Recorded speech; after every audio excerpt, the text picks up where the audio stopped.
all of Dave's old meds.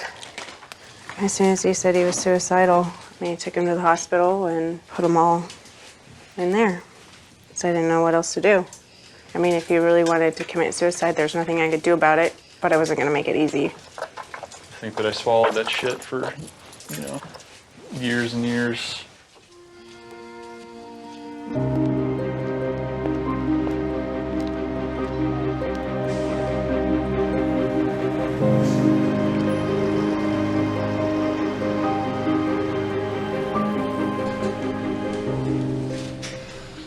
Any questions or comments from the committee? This time we'd like to call David Cope. My name is Lieutenant Commander David Cope of the United States Navy. I'm a 2007 graduate of the Naval Academy at Annapolis and a 2012 graduate of MIT with dual master's degrees in mechanical engineering and naval architecture. At 32, I'm a disabled veteran, soon to be medically retired from the Navy due to chronic health conditions resulting from the use of the benzodiazepine Ativan as prescribed over several years. The indisputable reality of short-term usefulness and long-term risk demands patients receive explicit, informed consent prior to benzodiazepine prescription. I cannot roll back the clock. I will not regain my career as a naval officer. I'm not affiliated with any organization. The Dave that I fell in love with was, he had so much energy. He was the happiest person I'd ever met. He would go sailing, biking, or hiking, and he was kind and he was patient. I mean, we talked for hours on end about all kinds of things, and I miss that a lot.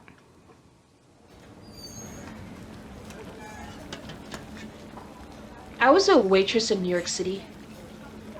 Pretty normal girl doing normal things, nothing exceptional, nothing not exceptional, just normal. My mind was clear, I was happy.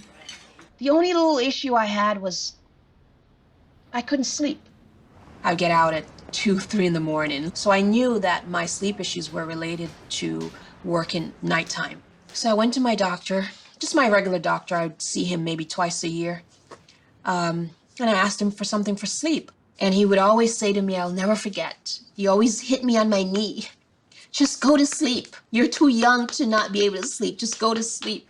I don't write prescriptions for sleeping pills. If you want that, you have to get it from a psychiatrist. I then said, yeah, sure, why not? He gave me a referral. And I took the referral and I called a bunch of psychiatrists, and this one doctor in Brooklyn said, yeah, we're seeing patients, come on in. He gave me a prescription for lorazepam. He told me to take 2 in the day and 2 at night. I then said, why would I need to take a sleeping pill during the day? I don't want to sleep during the day. And he said that is how it works. I said, okay.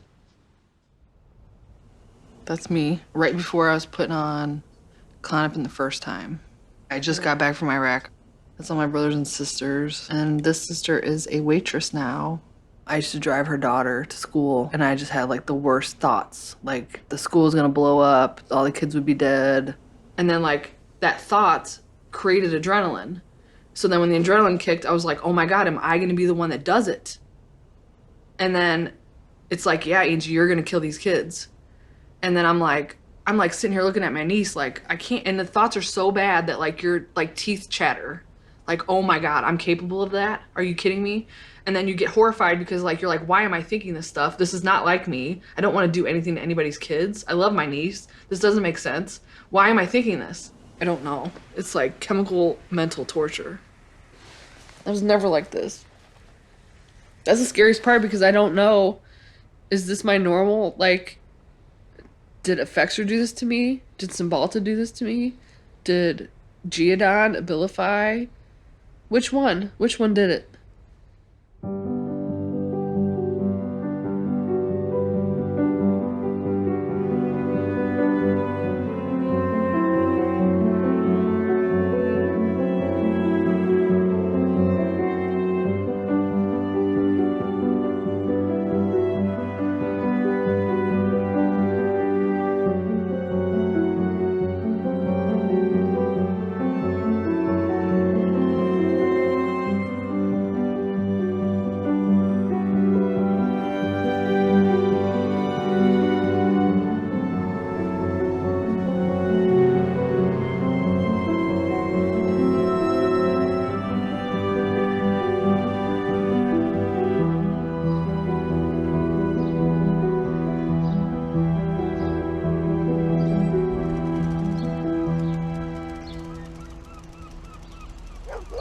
I was a restless child. I was always thinking ahead, thinking what comes next. My mom, I think she would call me the worrier of the house. I worried about the unknown, things that weren't in my control, and I would overthink them. My anxiety led me to be very successful academically. I got accepted into the Naval Academy in Annapolis, Maryland. After Annapolis, I did a few years on a destroyer based out of Mayport, Florida. And then when you're at sea, you're training to be the guy directing the ship where to navigate, where to go. It's great fun, but it's also extremely high stress. But I loved it. I was pre-selected for satellite systems engineering. Part of that was going to grad school. When I got the acceptance letter from MIT, it was one of those moments where you're just like, this is not happening. It must be a mistake. But then, stars have aligned, and I was really happy.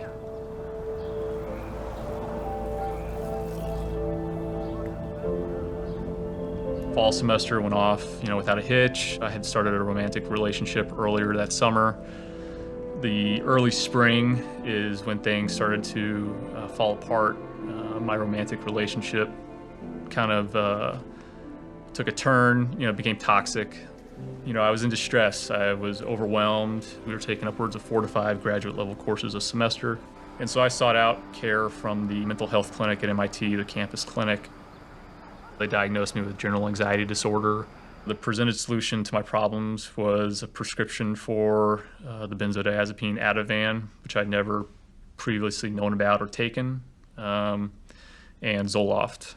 They work as advertised. I mean, it's very immediate effect. It's very calming. And all along the way, I was noticing changes. And I can remember distinctly the first time I was concerned about it. I was a teacher's assistant for a small group of students that was doing ship design. And I was running them through a program that I had used extensively for the last several years.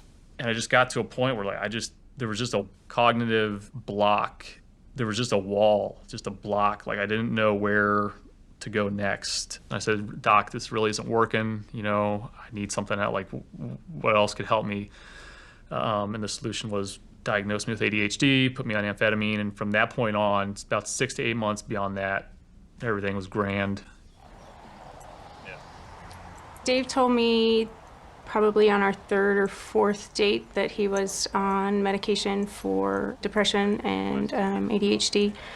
I have ADHD myself and take medication for that. I had issues with depression and sought out help and medication and counseling, and it's kind of fairly normal now. I met the girl of my dreams. I got engaged during that period. Work was great, loved it, back to my normal, what I thought was my normal self. Somewhere in the 8-month time range, I started noticing emotional flatness, some sexual dysfunction, difficulty remembering what street we lived on. That whole period is just a blur. I was a zombie. I had this big wedding planned. I can remember talking to my mom prior to it. I was, Mom, I feel nothing. I feel emotionally void of anything. And that's when I went to the psychiatrist and said, this stuff isn't for me. I need to get off it. I think the drugs are my problem. That's really when shit hit the fan.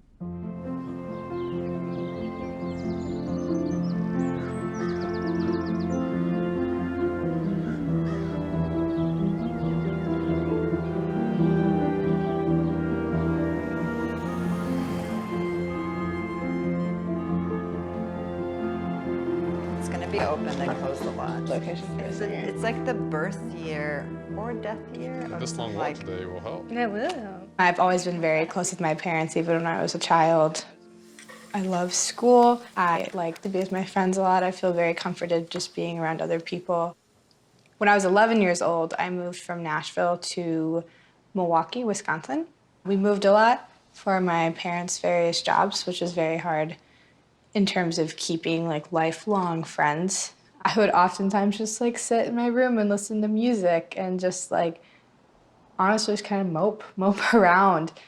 I started having a lot of anxiety about school, and I was so anxious I got these stomach aches where I didn't want to eat. I wouldn't eat breakfast because I had a stomach ache. I wouldn't eat much lunch because I had a stomach ache. I noticed that she'd gotten kind of thin. I just kind of blurted out, do you think you might be anorexic? She went and got on the scale and she said, I think I've lost 20 pounds.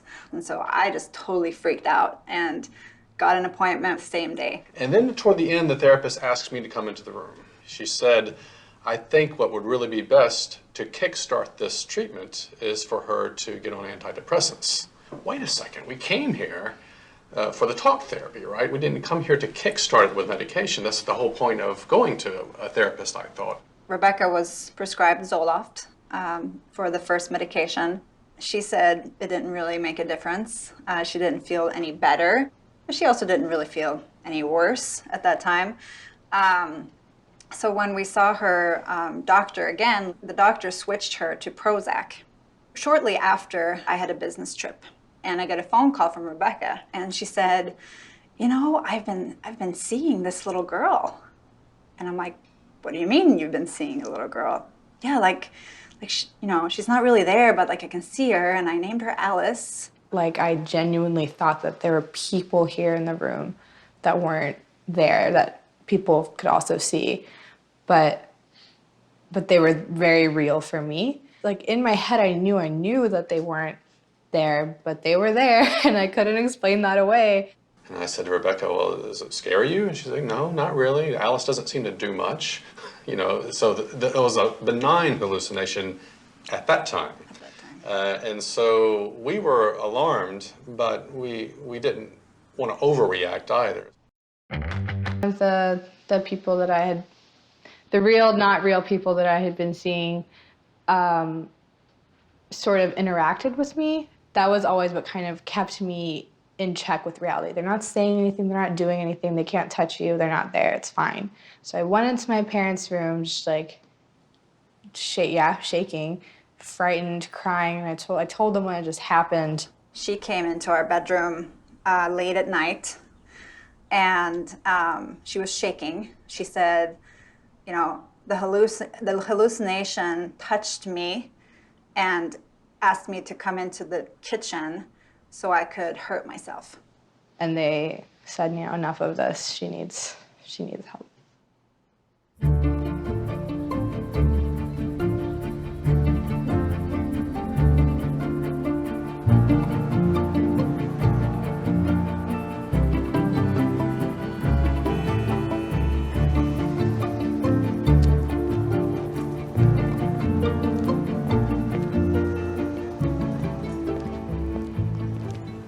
I didn't even know people could have sleep issues because I was sleeping normal all my life, so it's not something I thought about.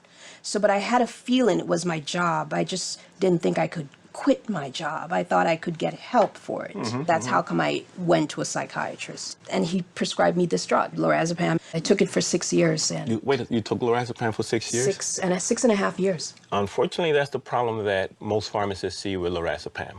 Lorazepam, again, if the doctor takes a time out to read the package insert, it clearly states... Are they not reading? That I don't know. I can only tell you what I read. The package insert from the manufacturer clearly states that lorazepam is only for short-term use, maybe 2 to 4 weeks. The lorazepam hasn't been studied for long-term therapy. I asked him, I said, can I take this drug? Are you sure it's not dangerous? You sure I can stop when I want? And he said, yes, yes, yes. And it did help me to sleep. I slept like a rock. The use of benzodiazepine has increased tremendously over the years. Since they've been around for such a long time, a lot of doctors have forgotten about the side effects and the possible dangers of these medications. None of them were ever meant for long-term use, but everybody knows somebody who's been taking benzodiazepine for years.